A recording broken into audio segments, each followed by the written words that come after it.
আহি যাওক আগত আহি যাওক একো কথা নাই আৰু আগত আহিব খুজিলে আৰু আহিব পাৰিব বাবা একো না আহিব আহিব দে ঘৰৰে মানুহ সব হয় নহয়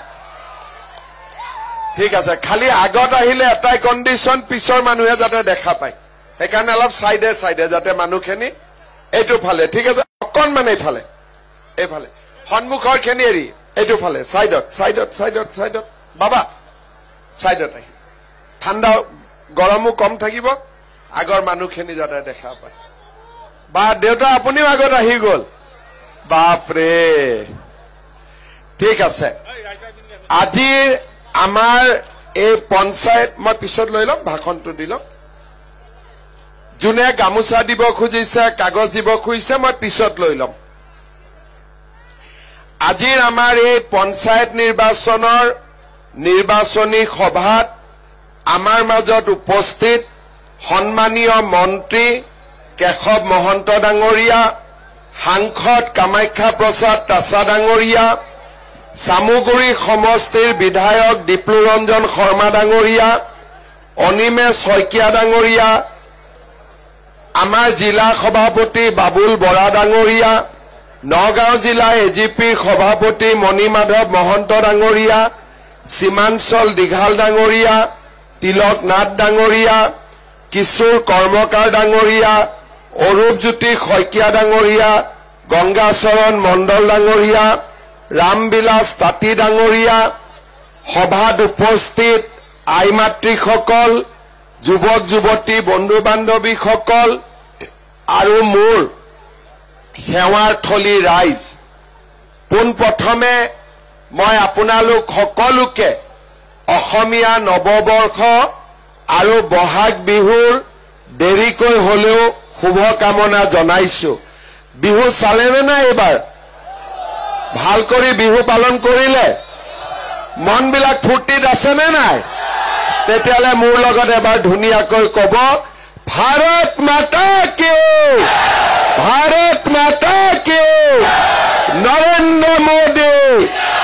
নৰেন্দ্ৰ মোদী বিজেপি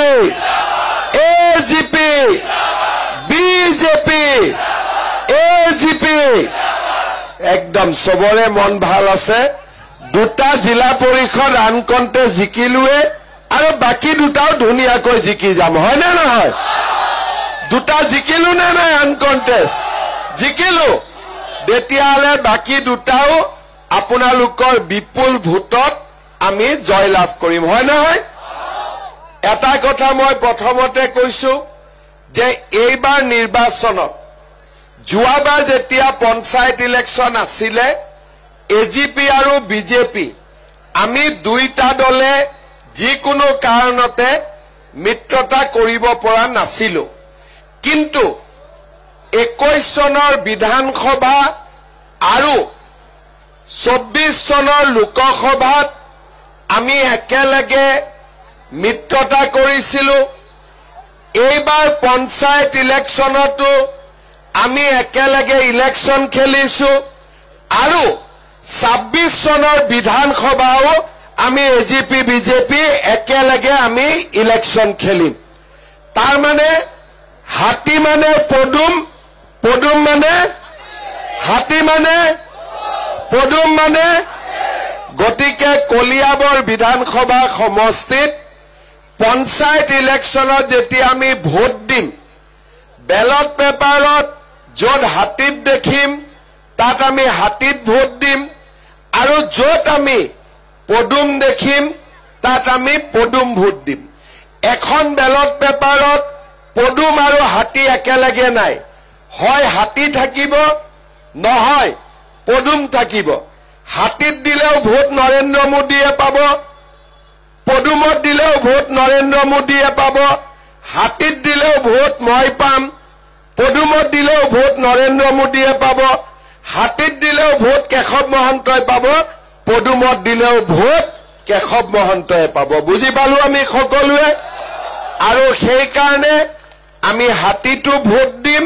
আমি পদুমতো ভোট দিম আৰু কলিয়াবৰ বিধানসভা সমষ্টিত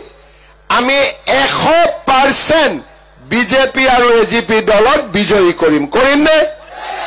একদম সব ৰেডি এতিয়া ৰাইজ মই দুই আখাৰ আপোনালোকক কথা কম দুটাকৈ বিনা প্ৰতিদ্বন্দিতাত আমি জিকিছোৱেই সেইবাবে মই বহুত দীঘলীয়াকৈ নকৈ পোনে পোনে 9টা আঞ্চলিক পঞ্চায়তো আমি বিনা প্ৰতিদ্বন্দিতাৰে জিকিছো সেইবাবে মই আপোনালোকক কেইটামান কথা কম যে অহা এটা বছৰত আমাৰ চৰকাৰখনে আপোনালোকৰ কাৰণে কেনে ধৰণে আৰু নতুনকৈ কাম কৰিব খুজিছে নতুনকৈ সেৱা কৰিব খুজিছে এই বহাগ বিহু আৰু এই বছৰটো আমাৰ কাৰণে খুব গুৰুত্বপূৰ্ণ বহাগত আমি পঞ্চায়তত ভোট দিম আৰু যেতিয়া চ'ত মাহ পাবগৈ আমি বিধানসভাত ভোট দিম অৰ্থাৎ আমি এই বছৰত দুটা গুৰুত্বপূৰ্ণ ভোটদান কৰিব লাগিব শ্ৰদ্ধাৰ ৰাইজ আমাৰ বিজেপি দল এজিপি দল অসমত 2016 চনত আমি প্ৰথম চৰকাৰ গঠন কৰো আৰু 21 চনত আমি দ্বিতীয়বাৰৰ বাবে চৰকাৰ আমি গঠন কৰো প্ৰথম চৰকাৰ গঠন হয় আমি বিভিন্ন আঁচনি হাতত লওঁ কিন্তু সেই সময়তে কোভিড আহে নাগৰিকত্ব সংশোধন আইনৰ ওপৰত আন্দোলন হয় যেতিয়া নাগৰিকত্ব আন্দোলন হল তেতিয়াও আমি অসমৰ ৰাইজক কৈছিলো যে অসমত আমি বিজেপি এজিপি থকালৈকে এজনো বিদেশী আহিব নিদিও কিন্তু কিছুমান মানুহে এই আন্দোলনৰ লগত আমাক জড়িত কৰিলে অসমৰ উন্নতি স্থবিৰ হৈ পৰিলে তাৰ পিছত কোভিড আহিলে আমি আপোনালোকক আইসিইউ হস্পিটাল অক্সিজেন ভ্যাকচিন এইবিলাকতে আমি দুটা বছৰ ব্যস্ত হৈ পৰিলো ৰাইজৰ লগত সেই সময়তো আমি একেলগে থিয় দিলো আৰু আজিও আমি গৌৰৱ কৰিব পাৰো যে আমাৰ অসমত আমি কোভিড মহামাৰী আন ৰাজ্যৰ তুলনাত বহুত সুন্দৰ কৰি নিয়ন্ত্ৰণ কৰিবলৈ সক্ষম হৈছিল কোভিড শেষ হল 2021 চনত আমাৰ চৰকাৰ আহিলে চাওতে চাওতে চৰকাৰখনে 4টা বছৰ পূৰ্ণ কৰিলে এতিয়া এই 4টা বছৰত যদি আমি কংগ্ৰেছৰ লগত তুলনা কৰো তৰুণ গগৈ ডাঙৰীয়া অসমৰ 15 বছৰ মুখ্যমন্ত্ৰী আছিলে কংগ্ৰেছৰ 15 বছৰ চৰকাৰ আছিলে তাৰ আগতো চৰকাৰ আছিলে আমি এই 4টা বছৰত যিখিনি কাম ৰাইজৰ কাৰণে কৰিছো বা কৰিবৰ বাবে চেষ্টা কৰিছো ইয়াক যদি কংগ্ৰেছৰ 15 বছৰৰ লগত তুলনা কৰে ৰাইজে নিজে বুজি পাব যে আজি আমাৰ অসমৰ ভৱিষ্যত কিমান নিৰাপদ সুৰক্ষিত আৰু আমাৰ ৰাইজ আজি কি ধৰণে বিকাশৰ এক নতুন দিগন্তলৈ গতি কৰিছে আমি কংগ্ৰেছৰ ৰাজত্ব দেখিছিলো কংগ্ৰেছৰ সময় দেখিছিলো কংগ্ৰেছৰ সময়ত চৰকাৰী চাকৰি এটা পাবলৈ আমি দালালত টকা দিব লাগিছিল আৰু টকা দিলেও যে চাকৰি পাম তাৰ কোনো গ্যাৰান্টি নাছিল চাকৰি দিম বুলি 5 লাখ টকা লব চাকৰিও নিদিব আৰু চাকৰি টকা কেইটা ঘূৰাই পাবলৈ 5 বছৰ এই দালাল বিলাকৰ ঘৰত আমি যোৱা আহা কৰি থাকিব লাগিছিল আজি কংগ্ৰেছৰ যিমান নেতাৰ ডাঙৰ ডাঙৰ ঘৰ আছে কংগ্ৰেছৰ যিমান নেতাৰ আজি গাড়ী আছে এই গোটেইবিলাক সেই সময়ত চৰকাৰী চাকৰি দিম বুলি আমাৰ দুখীয়া মানুহৰ পৰা তোলা টকাৰে আজি তেওঁলোকে ডাঙৰ ঘৰ বনাইছিলে আজি তেওঁলোকে ডাঙৰ ডাঙৰ গাড়ী কিনিছিলে আমাৰ চৰকাৰ আহিলে প্ৰথমবাৰৰ বাবে অসমত আমি চৰকাৰী চাকৰি দিলো 1.5 লাখ চাকৰি হল কোনো মানুহে কোনো ব্যক্তিয়ে টকাটো বাদ দিয়ক তামোল পাণ এখনো আজিকালি চৰকাৰী চাকৰিত খাব নোৱাৰে সেয়া আজি আমি এটা নিয়মলৈ পৰিৱৰ্তন কৰিলো আজি চৰকাৰী চাকৰি নামত কোনেও টকা তুলিব নোৱাৰে কোনেও পইচা তুলিব নোৱাৰে 1.5 লাখ এজন দুজন নহয় 1.5 লাখ ল'ৰা ছোৱালীয়ে আমাৰ দিনত চাকৰি পালে মই যদি ইচ্ছা কৰিলোহেঁতেন 1 লাখ টকা যদি ললোহেঁতেন মোৰ ঘৰত 1500 কোটি টকা জমা হলহেঁতেন 1.5 লাখ চাকৰিত টকা লোৱাটো বাদ দিয়ক আজিকালি চাকৰি লোৱাৰ পিছত আমিতো তামোল পাণ এখনো নাখাওঁ উলুটাই চাকৰি পোৱা ল'ৰাৰ ঘৰত গৈ গামোচা পিন্ধাই আমি সম্বৰ্ধনা জনাওঁ এয়া হৈছে অসমৰ নতুন সংস্কৃতি শিক্ষকৰ চাকৰিত টকা নাই পুলিচৰ চাকৰিত টকা নাই আজি নতুন নতুন পুলিচ যিমান দেখা পায় আপোনালোকে তেওঁলোকৰ লগত কথা পাতিব বাপেকে কি কৰে কাৰোবাৰ তামোল পাণৰ বেপাৰী ৰিক্সা চালক ঠেলা চালক কৃষক আজি গাঁৱৰ দুখীয়া ল'ৰা ছোৱালীৰ ঘৰত চৰকাৰী চাকৰি পাইছে মই এতিয়া যতে যাওঁ ল'ৰা ছোৱালীয়ে মোক সোধে দাদা ফৰেষ্টৰ চাকৰি কেতিয়া ওলাব কামাণ্ডৰ চাকৰি কেতিয়া ওলাব পুলিচৰ চাকৰি কেতিয়া ওলাব কাৰণ ল'ৰা ছোৱালীয়ে জানে যে চাকৰি পাবৰ কাৰণে মামাক বা বিজেপিক বা এজিপিক 1 টকাও ঘোষ দিব নালাগে আমি বিনা পইচাত চৰকাৰী চাকৰি আমাৰ যুৱক যুৱতীক আমি দিয়াৰ ব্যৱস্থা কৰিম শ্ৰদ্ধাৰ ৰাইজ আঁচনিৰ নাম ললে শেষ নহব যোৱাকালি মই চেষ্টা কৰিছিলো যে আমাৰ চৰকাৰৰ দিনত হোৱা কাম কাজবিলাক এফালৰ পৰা কৈ যাওঁ গোটেই ৰাতি কলেও শেষ নহব আৰু বহুত কাম মই নিজেও পাহৰি গৈছো কি কাম কৰিলো কিন্তু কংগ্ৰেছৰ দিনত কি আঁচনি আছিলে যদি কংগ্ৰেছৰ নেতাসকলক সুধো যে বাবা 15 বছৰ চৰকাৰত থকা গল আমি কি কাম কৰিছিলো তেওঁলোকে উত্তৰ দিব নোৱাৰে বেছি জোৰ কৰি খুদিলে লাহেকৈ কয় দাদা কেইটামান কাৰ্যসূচী আছিলে কি আছিলে বোলে 1 নম্বৰত লুঙি আছিলে হয়নে নহয় 2 নম্বৰত ধুতি আছিলে 3 নম্বৰত খুটা আছিলে 4 নম্বৰত আঠুৱা আছিলে 5 নম্বৰত কম্বল আছিলে হয়নে আৰু কিবা আছিলে নেকি লুঙি ধুতি খুটা আঠুৱা কম্বল আৰু খুদিলে অলপ দিমাগ লগাচোন আৰু কি আছিলে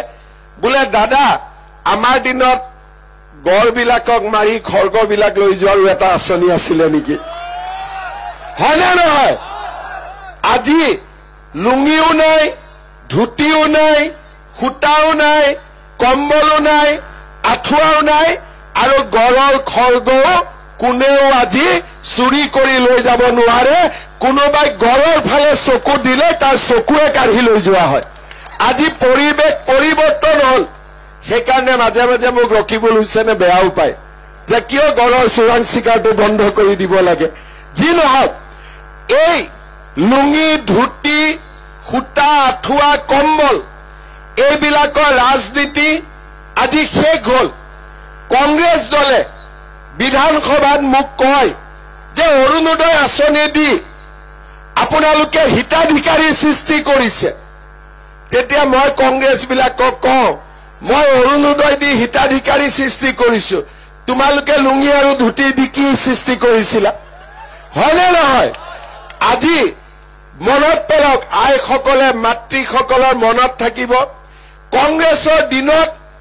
কংগ্ৰেছৰ মিটিং হয় মহিলাসকলক কয় বোলে মিটিং আছে যাব লাগে চৰকাৰে কি একোৱে নিদিয়ে কিয়নো যাওঁ মিটিঙত বোলে খুটা দিব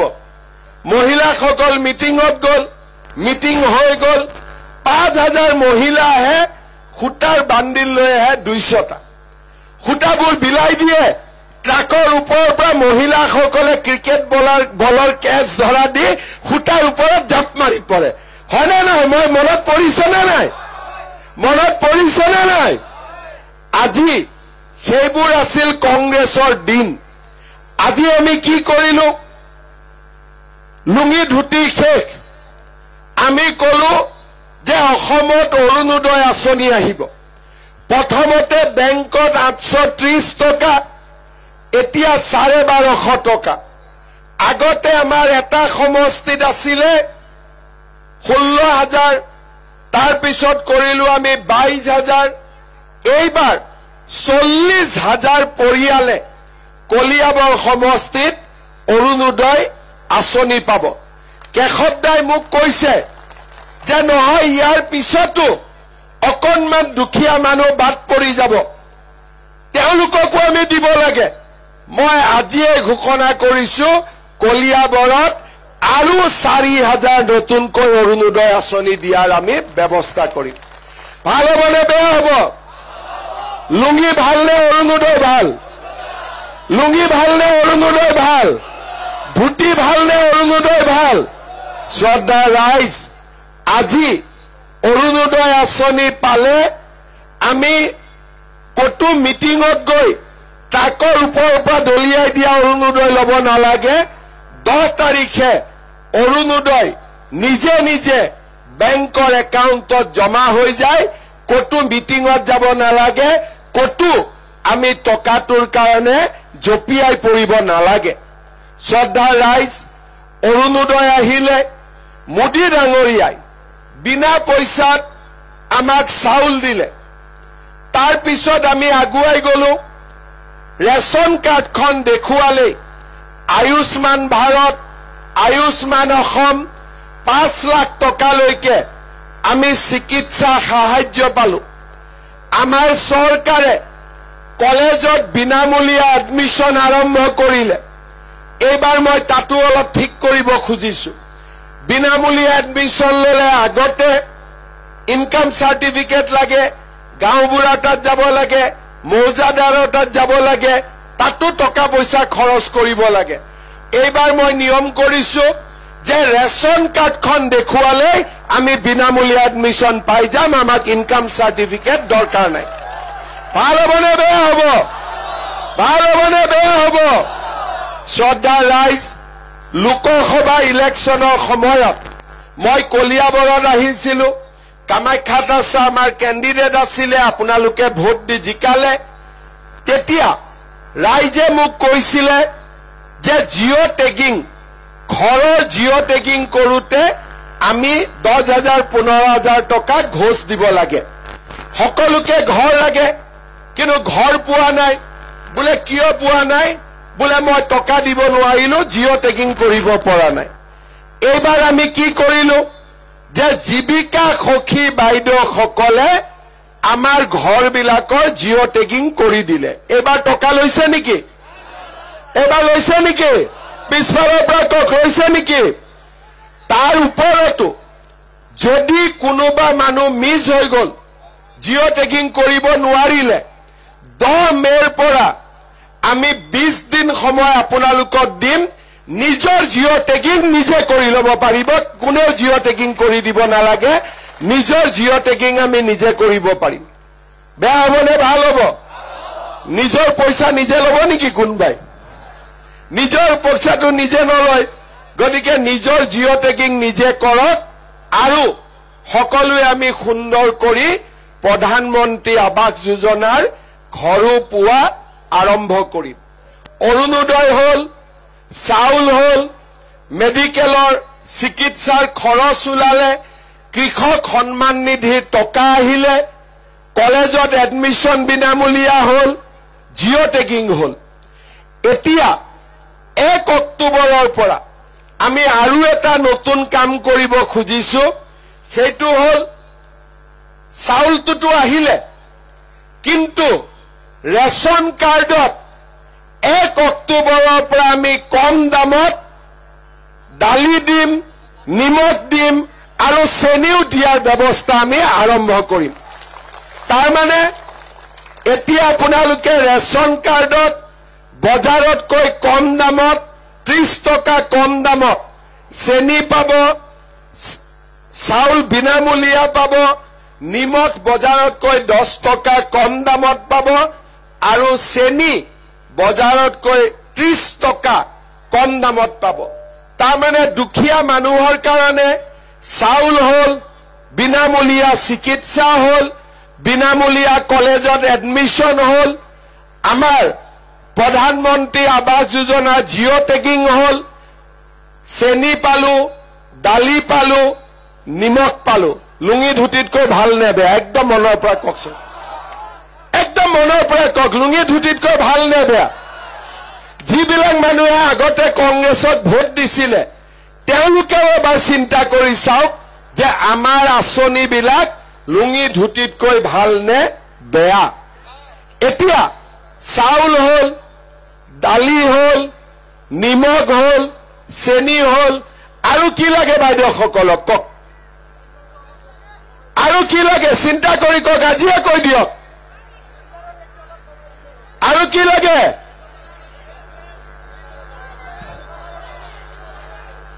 মিঠাতেল দালি হল চেনি হল নিমখ হল চাউল হল এতিয়া কি বাকি থাকিলে মিঠাতেল এতিয়া 1 মিনিট মই আৰু এটা কৈ আছো মিঠাতেলৰ লগতে আমাৰ আটাইতকৈ কষ্ট হৈছে যে এটা গেছৰ সিলিন্ডাৰত 1050 টকা লাগে হয়নে নহয় এতিয়া মই আপোনালোকক কথা দিছো 1 অক্টোবৰৰ পৰা গেছৰ সিলিন্ডাৰ আপোনালোকে 650 টকাত পাই যাব বাৰবনে বেয়া হ'ব আৰু এটা কথা লগত কওঁ যিসকলৰ প্ৰধানমন্ত্ৰী উজ্জ্বলা যোজনাৰ কাৰ্ড আছে তেওঁলোকে গেছৰ সিলিন্ডাৰ 250 টকাত ঘৰত পাই যাব ভাল হ'ব না বেয়া হ'ব লুঙি ধুতিতকৈ ভাল নে বেয়া লুঙি ধুতিতকৈ ভাল নে বেয়া শ্ৰদ্ধা ৰাইজ চিন্তা কৰক বিনামূলীয়া চাকৰি বিনামূলীয়া চাউল নিযুত মইনা যোজনা আমাৰ আয়ুষ্মান ভাৰত আয়ুষ্মান অসম অৰুণোদয় বিনামূলীয়া কলেজত এডমিশন দালি নিমখ চেনি গেছৰ সিলিন্ডাৰ ধুতি লুঙিতকৈ ভাল নে বেয়া কংগ্ৰেছক ভোট দিব নে বিজেপিক ভোট দিব কংগ্ৰেছক ভোট দিব নে এজিপিক ভোট দিব মই মাজে মাজে কংগ্ৰেছী বিলাকক কওঁ তহঁতি হাতৰ ছবিটো বাদ দে লুঙিৰ ছবিতে ইলেকশ্যন খেলা কৰ হয় নে নহয় শ্ৰদ্ধা ৰাইজ এতিয়া মাজে মাজে আমাৰ আইসকলৰ চিন্তা হৈ থাকে 10,000 টকাটো বা কেতিয়া পাম সেইটো চিন্তা আছে নে নাই আচ্ছা 10,000 টকা লিষ্টত কাৰ কাৰ নাম আছে হাত উঠাওকচোন এই ল'ৰাবিলাকে নুঠাবি অকল ছোৱালীবিলাক বঢ়িয়া এতিয়া লাগিব নে নাই 10,000টো লাগিব ঠিক আছে মই কেশৱ দাক দায়িত্ব দি দিলো জুন মাহত কেশৱ দাই মোক মাতিব আৰু 10,000 টকাৰ চেকটো আপোনালোকক দি থৈ যাম হ'ব এতিয়া মে মাহত আছো জুন মাহত মাতিলে হৈ গল কিন্তু সিদিনা এখন দৌৰাদৌৰিকৈ নাহো ভাত পানী খাইহে কলিয়াবৰৰ পৰা যাম হ'ব এতিয়া মই 10,000 টকাটোৰ কথা কৈছো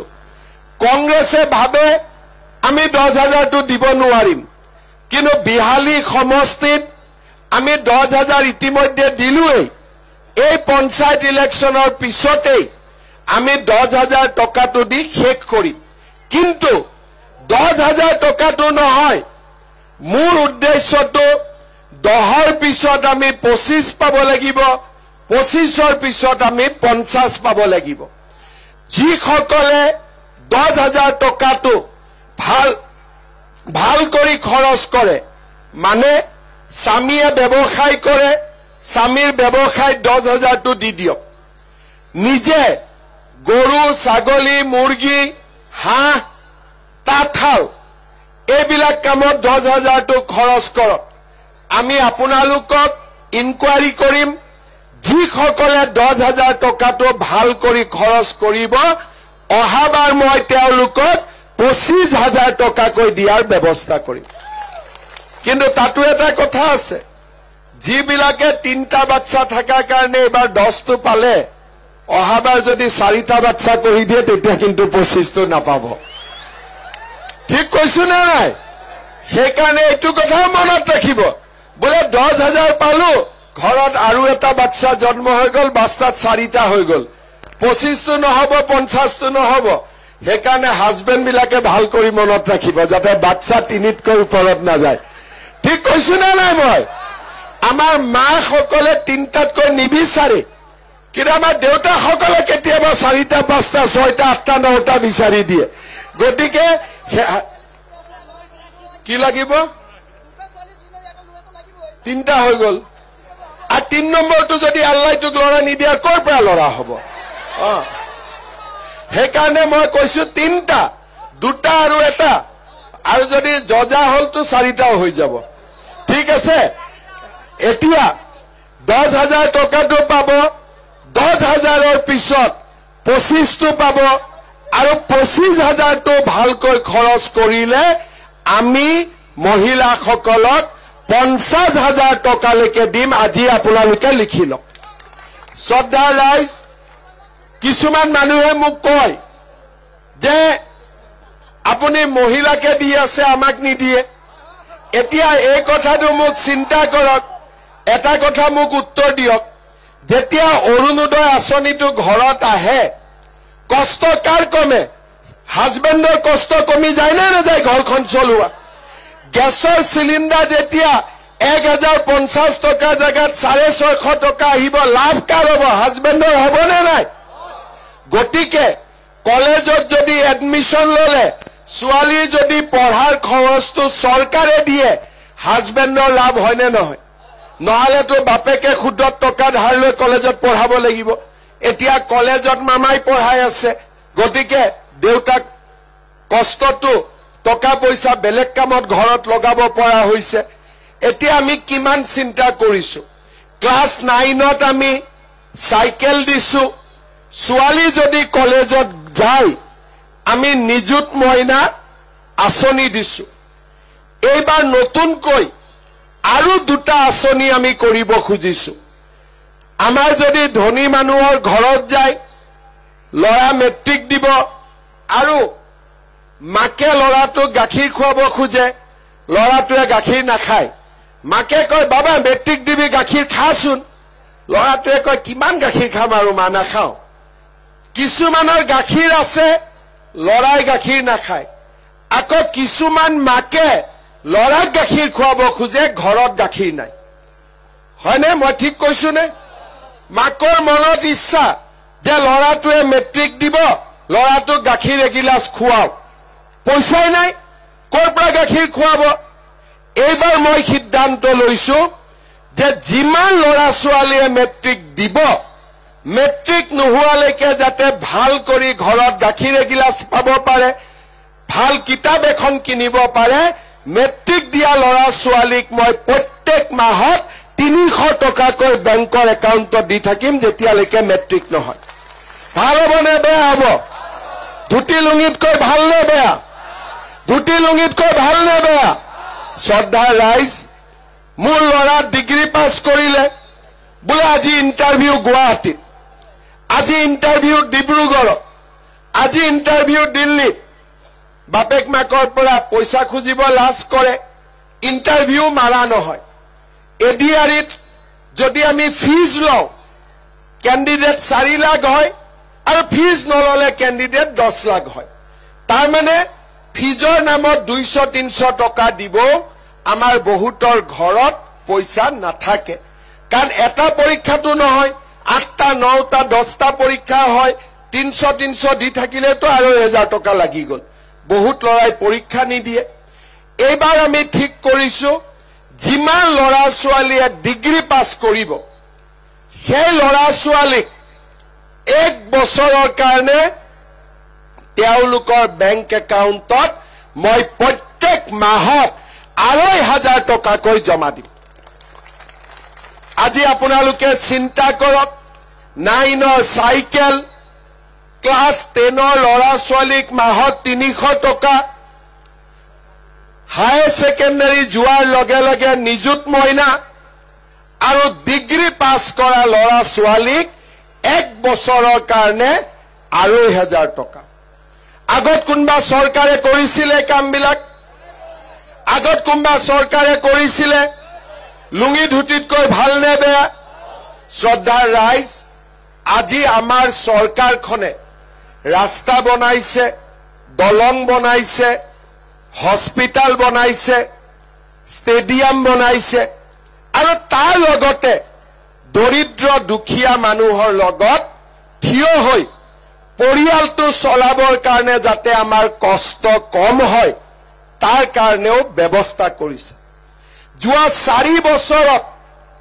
আমি কি কাম কৰা নাই? বিহু গৈ বিশ্ব মঞ্চ পালে, ঝুমুৰ গৈ বিশ্ব মঞ্চ পালে, অসমীয়া ভাষাই ধ্ৰুপদী ভাষাৰ মৰ্যাদা পালে, লাচিত বৰফুকনৰ কীৰ্তি বিশ্ব জগত জুৰি বিয়পি গল। আমি অসমৰ প্ৰতিটো সমস্যা চৰাইদেউ মৈদামে বিশ্ব ঐতিহ্যৰ স্বীকৃতি পালে। আজি বছৰত 4 দিন চৰকাৰী কৰ্মচাৰীয়ে ছুটি পায় দেউতাক মাকক তীৰ্থযাত্ৰাত লৈ যাবৰ বাবে। দেউতাক মাকক যদি কোনোবা ল'ৰা ছোৱালীয়ে নাচায়, প্ৰণাম আইনৰ অধীনত ল'ৰা ছোৱালীৰ দৰমহাৰ পৰা 10-15% কাটি দেউতাক মাকৰ একাউণ্টত জমা দিয়া। আজি আমি কি কাম কৰা নাই? আজি আমি দুখীয়া মানুহৰ লগত অৰুণোদয়ৰ পৰা আৰম্ভ কৰি হায়াৰ ছেকেণ্ডাৰী পাছ কৰিলে ছোৱালীক স্কুটি দিয়ালৈ আজি আমি প্ৰত্যেকটো সমাজৰ প্ৰত্যেক শ্ৰেণীৰ ৰাইজৰ কাৰণে আমি কাম কৰিছো। অসমত বন্দুক বাৰুদ নোহোৱা হ'ল, অসমত আন্দোলন নোহোৱা হ'ল আৰু এইবিলাকৰ পৰা লাভ কি হৈছে? আজি এই কলিয়াবৰ সমষ্টিত বহুত ল'ৰা ছোৱালী আছে যোনে তামিলনাডুত গৈ কাম কৰে, কেৰেলাত গৈ কাম কৰে, কৰ্ণাটকত কাম কৰে, অন্ধ্ৰপ্ৰদেশত কাম কৰে। দৰমহা কিমান পায়? 8,000 টকা। না দেউতাক মাকলৈকে টকা পঠাব পাৰে। তাতে যদি নিজৰ বেমাৰ আজাৰ হয় ল'ৰা ছোৱালীকেইটাই চিকিৎসাও ল'ব নোৱাৰে। কাৰোবাৰ যদি মৃত্যু হয় মৃত শৰীৰো গাঁৱলৈকে নাহে। আজি আমাৰ এই অৱস্থা আছিল। আজি আমি এডভান্টেজ আছাম পাতিছো।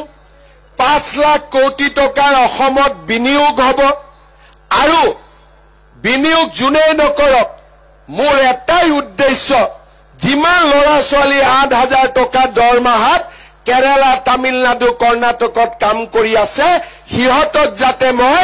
অসমলৈ ঘূৰাই আনিব পাৰো, দেউতাক মাকৰ বুকুচালৈ যাতে আকৌ এবাৰ উভতাই আনিব পাৰো।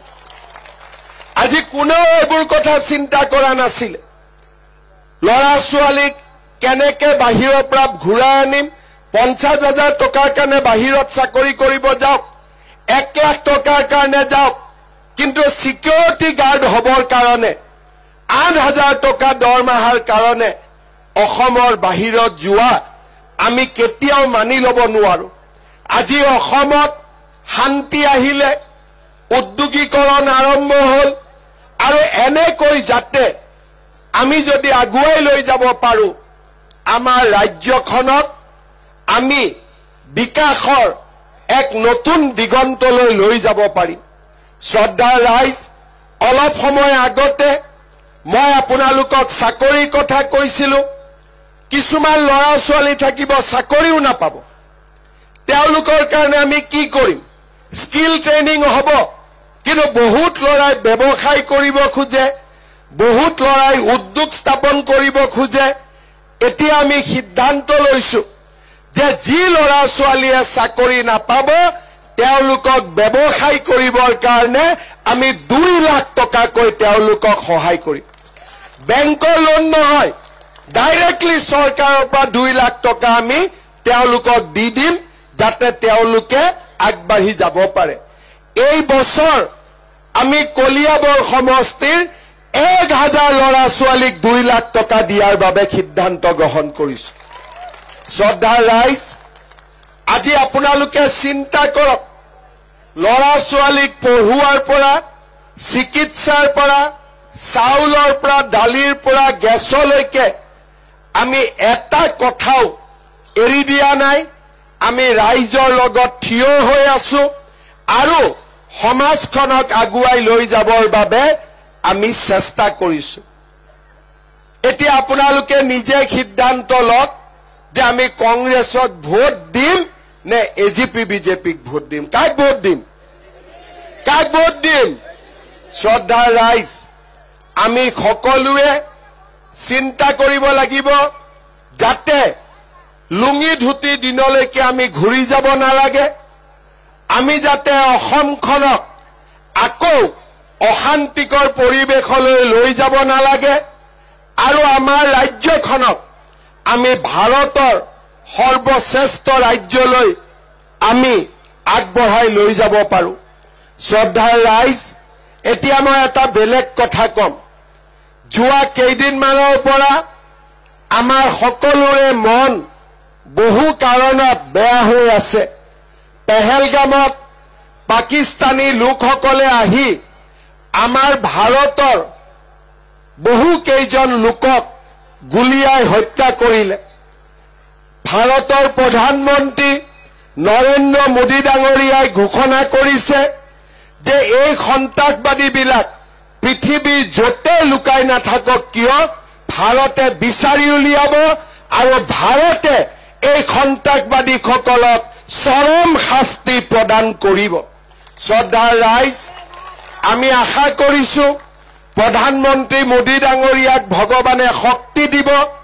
ভাৰতৰ সেনাবাহিনীৰ জোৱানসকলক ভগৱানে শক্তি দিব যাতে আমি এই সন্ত্ৰাসবাদীসকলক নিপাত কৰিব পাৰো কিন্তু মই আৰু এটা দেখা পাইছো যে যেনেকে পাকিস্তানৰ পৰা সন্ত্ৰাসবাদী আছে আমাৰ ঘৰৰ ভিতৰতো কিছুমান পাকিস্তানী আছে ফেসবুক সোশ্যাল মিডিয়াত চান্স পালে পাকিস্তান জিন্দাবাদ বুলি লিখি দিয়ে মই আজি সকলোকে এটাই কথা কৈছো যে অসমত ফেসবুকত সোশ্যাল মিডিয়াত যোনে পাকিস্তানী জিন্দাবাদ লিখিব তাৰে ঠেং ভাঙি দিয়া হ'ব একদম কাকো আমি সহ্য নকৰো ভাৰত বিৰোধী কাম কৰিবলৈ আমি কাকো অনুমতি নিদিও মই ঠিক কৈছো নে ঠিকে কৈছো নে নাই শ্ৰদ্ধাৰ ৰাইজ আমি সকলো মোদীজীৰ লগত আছো আমি ভাৰতৰ সেনাবাহিনীৰ লগত আছো ইলেকশন কোন তাৰিখে কোন কোন উঠিছে আমাৰ ইয়াতে দুজনহে আছে মাত্ৰ আমাৰ পুণ্যলতা বৰুৱা সতিয়াল পূব থাৰিয়া আনকণ্ঠে জিকি গল আহক পুণ্যলতা বাইদেউ আনকণ্ঠে জিকি গল চাহু খুৱাবলগীয়া হোৱা নাই হয় নে নহয় ঠিক আছে জিতেন গৌৰ দুৱাৰ বাগৰি আনকণ্ঠে জিকি গল চাহ খুৱাবলগীয়া হোৱা নাই হয় না এতিয়া দুজন আছে অনিল ঠাকুৰ দুৱাৰ চালনা এইটোতে গল জিকিবনে নাই বঢ়িয়া তাৰ পিছত আমবাগানত মই গৈয়ে আহিছো কিদিনাখন আমবাগানত জয়শ্ৰী মণ্ডল জিতবে কিনা জিতবেতো ঠিক আছে তাৰ পিছত আমাৰ আনকণ্টেষ্ট আঞ্চলিক পঞ্চায়তত জিকিলে পিংকি মিৰ্ধা বাকীখিনি নাই পাই কবাত আছে পিংকি মিৰ্ধা জিকিলে ৰাজশ্ৰী বৰা লস্কৰ এখেত আমাৰ মাজতে আছে নুপুৰ বণিক আনকণ্টেষ্ট জিকিলে ৰাহুল কুৰ্মী আনকণ্টেষ্ট বৰ্ণালী দাস আনকণ্টেষ্ট সুৰেশ গোৱালা আনকণ্টেষ্ট দীপা বৰা আনকণ্টেষ্ট সৰসিং তেৰাং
দিব মেম্বাৰতো কংগ্ৰেছক ভোট নিদিব হ'বনে নাই যদি মেম্বাৰতো কংগ্ৰেছক ভোট দিয়ে এক বস্তা ভাল আলু এটাও যদি পচা সোমাই যায় গোটেই আলু বেয়া কৰি দিব হয়নে নহয় গতিকে যাক ভাল পায় আপোনালোকে দিব কিন্তু এজিপি আৰু বিজেপিৰ পৰা দিব কোনো যাতে কংগ্ৰেছক নিদিয়ে হ'বনে পাক্কা হ'ব তেতিয়াহ'লে মোৰ লগত আকৌ এবাৰ কওক ভাৰত মাতা কি BJP BJP AGP AGP Narendra Modi Vande Vande বহুত বহুত ধন্যবাদ জয় হিন্দ বন্দে মাতৰম জয় অসম আকৌ লগ পাম ইলেকশ্যনৰ